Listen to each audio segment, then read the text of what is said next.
Wajib pajak di Kabupaten Ogan Komering Ilir serbu kantor Samsat Oki Senin 3 April 2023. Pemerintah Provinsi Sumatera Selatan kembali melaksanakan pemutihan pajak kendaraan bermotor bagi masyarakat yang diberlakukan mulai 1 April 2023.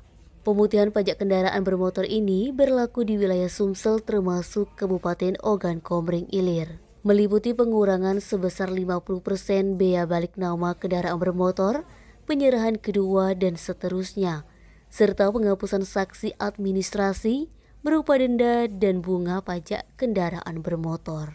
Kepala UPTB Wilayah Oki Ferry Herio SH melalui penetapan pembukuan dan pelaporan UPTB Bapenda Provinsi Sumsel, M. Iksan SH MSI menjelaskan, program pemutihan pajak kendaraan bermotor ini masih lama, yaitu berakhir di 23 Desember mendatang. Adanya pemutihan pajak kendaraan bermotor ini adalah menghindari penghapusan dataran MOR implementasi Pasal 74 Nomor 22 Tahun 2009 tentang lalu lintas dan angkutan jalan.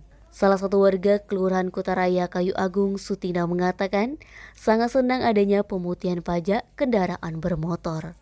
Rizkia Sumik.co melaporkan.